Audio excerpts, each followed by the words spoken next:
Hi నమస్తే అండి. అమ్మమ్మ నాయనమ్మ ఛానల్కి స్వాగతం అండి. ఈరోజు మీకు నేను బెండకాయ పులుసు చూపిస్తాను. బెండకాయ పులుసు చూపించటం ఏందనుకుంటున్నారా?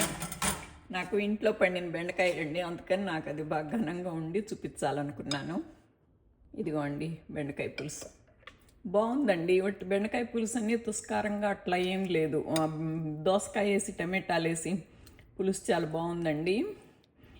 అసలు మీకు ఒక విషయం చెప్పాలి. నిన్న మేము బయట ఏదో అపాయింట్మెంట్ ఉండి వెళ్ళామండి. వచ్చినాక మాకు గెస్ట్లు వస్తున్నారని తెలిసింది. నేను అప్పుడే అపాయింట్మెంట్ నుంచి వచ్చి నేను 4 రకాలు చేయలేను కదా. మనం ఇంట్లో అంటే ఒక రకం చేసుకుంటాము. అందుకని రెస్టారెంట్కి తీసుకొచ్చారండి. అక్కడ ఫుడ్డు అసలు బెండకాయ ఫ్రై ఇచ్చారు వాళ్ళు. చూడంగానే అబ్బా భలే బాగుంది. పకోడీ కూరలా బెండకాయలు అసలుకి డీప్ ఫ్రై చేసి నూనెలో గారెలు వేసినట్టు వేసి తీసి పచ్చగా నున్నగా భలే బాగుందండి. అబ్బాయి ఇంత బాగుంది అనుకొని గబగబా పెట్టుకున్నాను. అసలు తింటుంటే గట్టిగా నవ్వుతుంటే సాగుతున్నట్టు అస్సలు బాగలేదండి. నేను చేశానని చెప్పటం కాదు, కానీ అసలు నిజంగా మనం ఇంట్లో చేసుకుందే బాగుంటుంది అనిపించిందండి. ఎప్పుడన్నా ఒక రోజు తెచ్చుకోవాలి, మంచిదేను. కాకపోతే 4 రోజులు తెచ్చుకుంటే మనకి తెలుస్తుంది ఇంట్లో వండింది ఎట్లా ఉంది, అక్కడ ఎట్లా ఉందనేది. అసలు చూడంగానే అంత నూరునట్టు గబగబ పెట్టుకున్నాను. నాకు మణికూరే బాగుంది అనిపించిందండి. ఇప్పుడు నా బెండకాయ ఫ్రై చూడండి మీరు. ఆ పొద్దున వండితే ఈవినింగ్గా తెల్లారికి కూడా అది అసలు గట్టి పడదు, బాగుంటుంది, మంచిది కూడాను. మా అంకుల్ వాళ్ళు అన్నయ్య చెప్తున్నారు, మోకాళ్ళ నొప్పులు వస్తేనంట ఎవరో రుమాటిక్ పెయిన్స్కి బెండకాయలు రేత్రిపూట నిలువుకి సగానికి కోసి నీళ్లలో మునిగేదాకా నానబెట్టుకొని తెల్లారి పొద్దున నీళ్లు తాగాలంట. బెండకాయలు ఏం చేస్తారన్నాయని అని అడిగారు అంకులు. ఆ బెండకాయలు కూడా పరపర నవ్వులేయటమేరా, ఏం ఉండదు అంటున్నారు. ఆ జిగట నీళ్ళు తాగటం ఎట్లా, ఆ బెండకాయ ముక్కల పచ్చి ముక్కలు అలా తినటం ఎట్లా, తర్వాత అట్లా చేసుకునే కంటే ఇప్పుడు డీప్ ఫ్రై చేసుకోకుండా మనలాగా ఫ్రై చేసుకొని మనలాగా ఇలా పులుసు వండుకొని తింటే ఆ పెద్ద నాకు ఆ గొడవలు ఉండవు కదా అనిపించిందండి నాకు. మీరేమంటారో మరి కామెంట్ చేయండి. మీకు ఎలా ఉంటే నచ్చుతుందో మరి. నాకైతే ఇలా నచ్చుతుందండి. ఓకేనా? ఓకే, మీకు నచ్చితే కనుక please like, share and subscribe అండి. కొత్త వాళ్ళు ఎవరైనా చూస్తుంటే కనుక ప్లీజ్ సబ్స్క్రైబ్ చేయండి. ఇక ప్రొసీజర్లోకి వెళ్దామండి. కానీ టేస్ట్ మట్టిగా అదిరిపోయిందండి, బాగుంది. మీ పిల్లలకి పెట్టినా కూడా చక్కగా తింటారండి. ఇది పప్పు పులుసు వేసి పెట్టి. ఓకే అండి, ఇక ప్రొసీజర్లోకి వెళ్దామండి. మొదలు పెడదాం.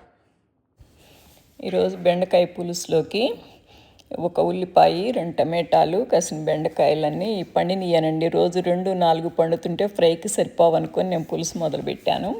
కానీ పర్వాలేదు, మరి అంత తక్కువేం రాలేదు, బాగానే వచ్చినాయి. వీటితో పాటు ఒక దోసకాయ, ఒక ఉల్లిపాయ, 2 టమాటాలు వేసేసి పులుసు పెట్టేసుకుందామండి.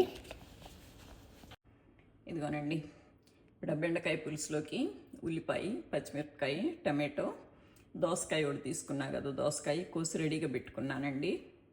పొయ్యి మీద పాన్ పెట్టి ఆయిల్ వేస్తున్నానండి.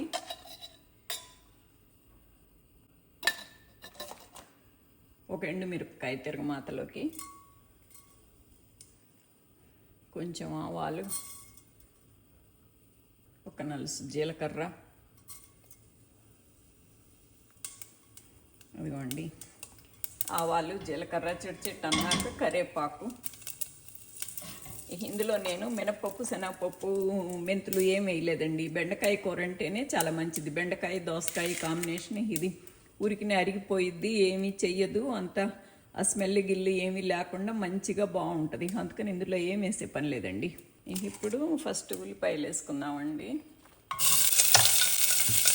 పచ్చిమిరపకాయలు కూడా వేసేద్దాము. ఫస్ట్ వేయచ్చు, కానీ అదే కూర వస్తుందని వేయలేదు. ఎగ్జాస్టెడ్ కూడా వేయకపోతే కూర పడలేక. నెక్స్ట్ టమాటాలు వేస్తున్నానండి. దోసకాయలు కూడా వేసేస్తున్నాను.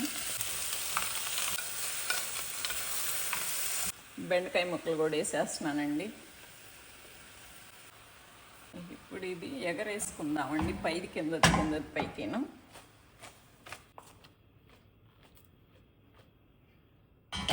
అంతే.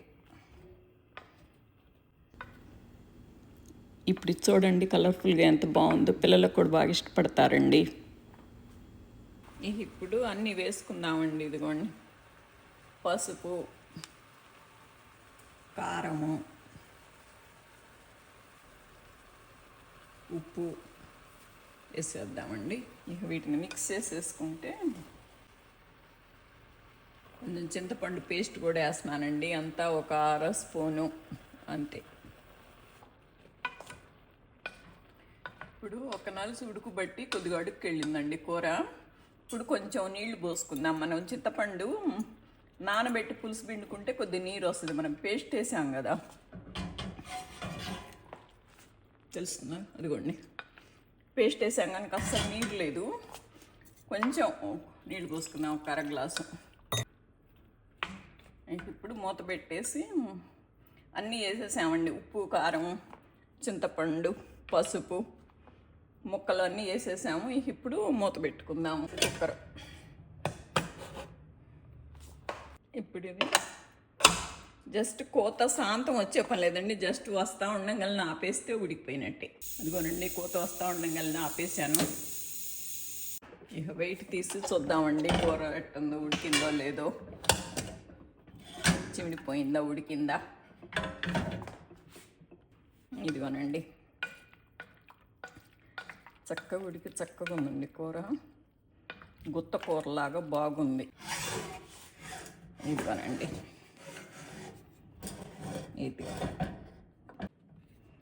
మరీ లొట్టొట్ల పులుసు లేను లేదు, మరీ చిక్కగాను లేదండి, బాగుంది. కూరకి అన్నంలో కలుపుకోవటానికి బాగుంటుంది. పులుసు అవ్వటాన చింతపండు టమాటాలు కలిసేటప్పుడు జిగట కూడా ఉండదండి బెండకాయ కూర. ఇప్పుడు ఇది బాగుంది. ఉప్పు కారం ఎట్టుందో చూసుకుందాం ఒకసారి. సూపర్ ఉందండి, ఉప్పు కారాలు కూడా అన్నీ సరిపోయినాయి. కాకపోతే పులుసు కూర కదా, కొంచెం బెల్లం వేసుకోవాలండి. ఇది ఒక స్పూన్ తీసుకున్నాను. ఇది ఎర్ర బెల్లం అండి, ఇది ఎర్ర డబ్బాలో ఉంటుంది, ఎర్ర బకెట్లో. పెద్ద ఎక్కువ ఏం వేయట్లేదండి, కొంచెం వేస్తున్నాను.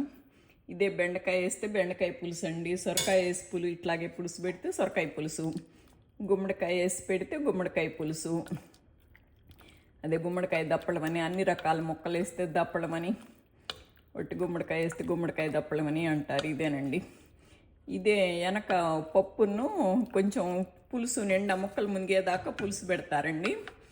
పప్పు పులుసు అని తింటారనమాట, బాగుంటుంది. నేను పప్పు వండలేదుగా, ఇప్పుడు ఒట్టి పులుసేలేండి, బాగుంది. ఇదండి చివరికి బెండకాయ పులుసు. ఇదిగో, ఇప్పుడు జిగట ఉండదు, తింటుంటే బాగుంటుందండి. అమ్మాళ్ళు చిన్నప్పుడు ప్రతిరోజు లెగవటంతో ఫస్ట్ బొగ్గులు పొయ్యి ఆన్ చేసేసి పప్పు వేసేవాళ్ళండి. ప్రతిరోజు ఈవినింగ్ పగల ఆ పప్పు తిన్నాక ఈవినింగ్ మిగిలిన పప్పుతోటి పప్పుచారు పెట్టేవాళ్ళు. ఇప్పుడు మనం పప్పు వండుకోవాలంటే పెద్ద బద్దకిస్తాం, వట్టి పప్పు వండుకుందామంటే ఇది ఈ పులుసు కూరలోకి పప్పు ఉంటే బాగుంటుందండి. ఇది నచ్చితే కనుక please like, share and subscribe అండి. ఓకే అండి.